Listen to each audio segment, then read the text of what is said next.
महाराज अपने गुरु का ध्यान करते हैं। यम प्रव्रजन्तमनुपेतमपेत कृत्यम द्वैपायनो विरह कातर आजुहाव पुत्रेति तन्मयतया तनवो विनेदुस् तं सर्वभूत हृदयं मुनिमानतोऽस्मि।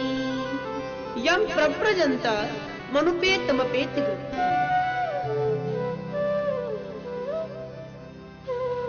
आनतोस्मि, नमस्कार करते हैं। किनको नमस्कार करते हैं?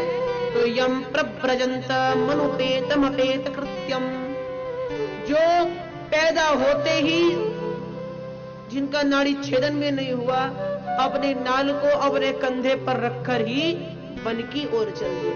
ऐसे श्री सुखदेव जी महाराज को प्रणाम करते हैं। द्वैपायनः विरह कातर आजुहाव। द्वैपायन कौन है? वेदव्यास जी महाराज। जो हम कहते हैं ना, ये तो व्यास जी और द्वैपायन, कृष्ण द्वैपायन में प्राय लोगों को कंफ्यूजन हो जाता है। तो आप सबको बताएं कि व्यास तो एक पीठ है, एक पदवी है, ये भी व्यास पीठ है। कोई भी गुरु जिस स्थल पर बैठकर उपदेश देता है वो व्यासपीठ कहलाती है। चाहे वो किसी यूनिवर्सिटी की चेयर कुर्सी हो या फिर इस प्रकार बड़े बड़े मंचों पर व्यासपीठ हो, ये व्यासपीठ कहलाई जाती है। और प्रत्येक मनवंतर के एक एक व्यास होते हैं।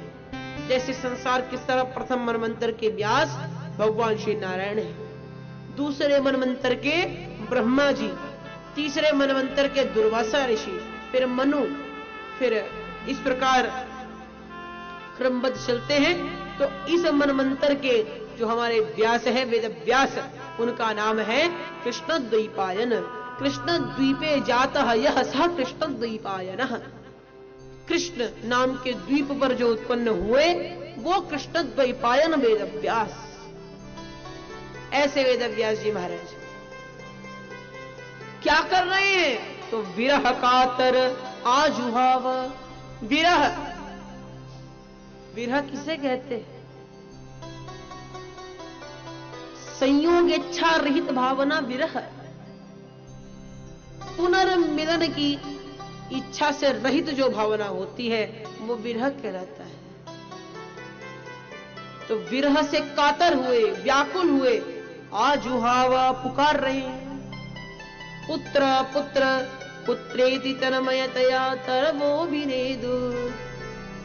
हे पुत्र, हे पुत्र,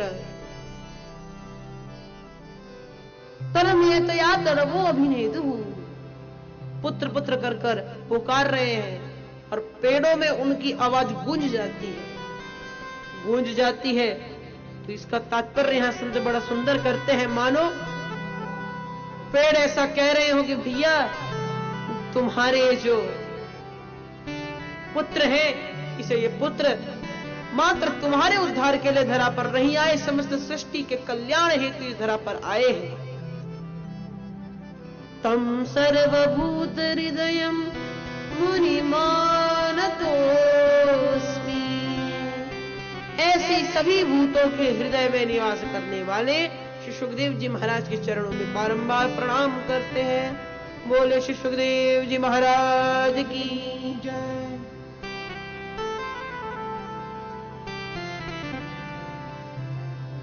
नैमिषे सूतमासेन अभिवाद्य महामतिम् कथामृत रसास्वाद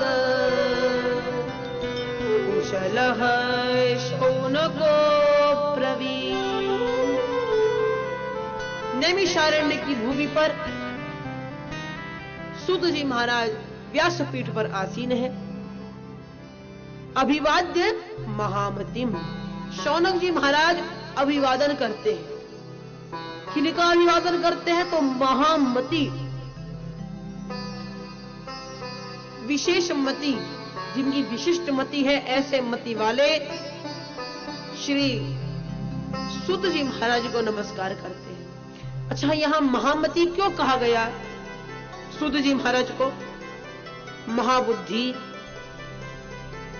या फिर महास्मृति, महामति कुछ भी कह सकते थे, लेकिन महामति शब्द का ही यहां विशेष रूप से प्रयोग क्यों किया गया?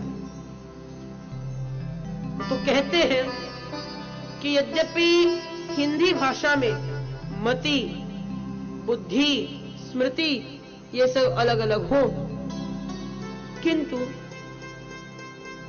हमारे संस्कृत भाषा में शब्द एक दूसरे के पर्यायवाची नहीं है। ये शब्द अलग अलग है, इनका तात्पर्य अलग है। मति का ही बोध कराते हैं, बुद्धि विशिष्ट इंद्रिय का ही ये ज्ञान कराते हैं, लेकिन अलग तरीके से। कैसे? स्मृतिरतीति विषया, मति आगामी गोचरा, बुद्धिस्तु तात्कालिकी गेया, प्रज्ञा त्रैकालिकी मता, नव नवोन्मत्तिशाली, बुद्धिस्तु प्रतिभामता।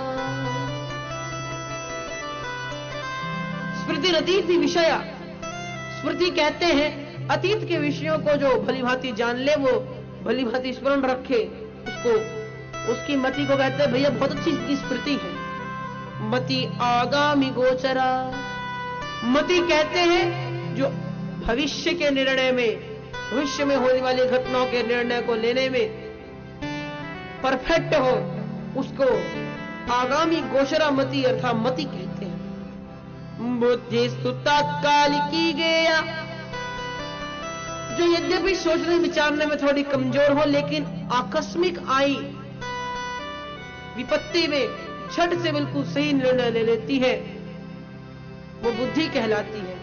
प्रज्ञा त्रैकालिकी मता, और प्रज्ञा त्रैकालिकी कहलाती है। तीनों कालों में उत्तम निर्णय करने वाला, भूत भविष्य वर्तमान, वो प्रज्ञावान होता है। नवोन्मत्तिशाली, बुद्धिस्तु प्रतिभामता, और जो जिसे नए नए कार्य करने का शौक लगा रहता है, हर समय नया उत्पाद करता रहता है, नए उत्पादन में जिसका ध्यान रहता है, उसको प्रतिभावान मति कहा जाता है। तो यहां महामति कहा गया श्री सुखदेव जी महाराज के शिष्य सूत जी महाराज को, क्योंकि जानते हैं कि भविष्य में कलयुग के प्राणियों के पास इतना समय नहीं है कि वे अपने आप को विभिन्न प्रकार के साधनों में लगाएं। अतएव इस ऐसे सरल साधन का हम और सरल रूप से पूर्ववाच्य अर्थात प्राकथन कह देते हैं, कथन कर देते हैं, जिससे मानव मात्र को सरलता से ही मुक्ति प्रदान हो जाएगी, मुक्ति प्राप्त हो जाएगी। ऐसे महामति सुध जी को नमस्कार कर शौनक जी कहते हैं, कथामृत रसास्वाद कुशल शौनको ब्रवीत।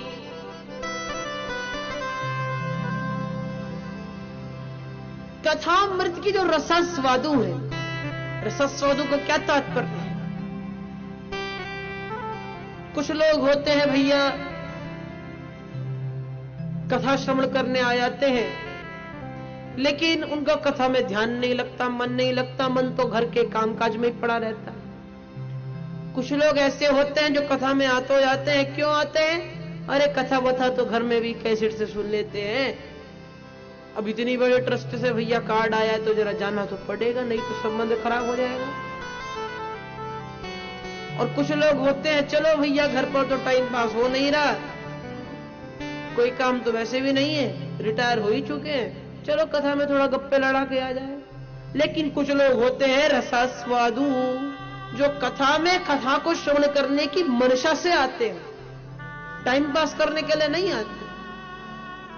अच्छा भैया जो टाइम पास लोग करते हैं ना, उनकी वो 1 सेकंड में दिख जाते हैं, कभी उधर जाकर बात करेंगे तो कभी इधर जाएंगे। वो आदमी बेचैन ही रहता है, तो कभी फोन में अपना दिमाग लड़ाएगा, उसको चैन नहीं रहता। अरे महाराज कथा चल रही है, अमूल्य क्षण चल रहे हैं, इनको ध्यान से सुन लो, फोन का काम तो बाद में भी घर में भी कर सकते हो।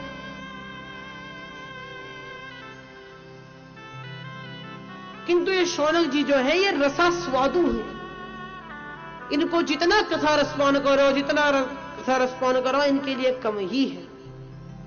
ऐसे रसास्वादु श्री शौनक जी महाराज कहते हैं, अज्ञान ध्वांत विध्वंस कोटि सूर्य समप्रभ सूताख्याहि कथा सारम मम कर्ण रसायनम।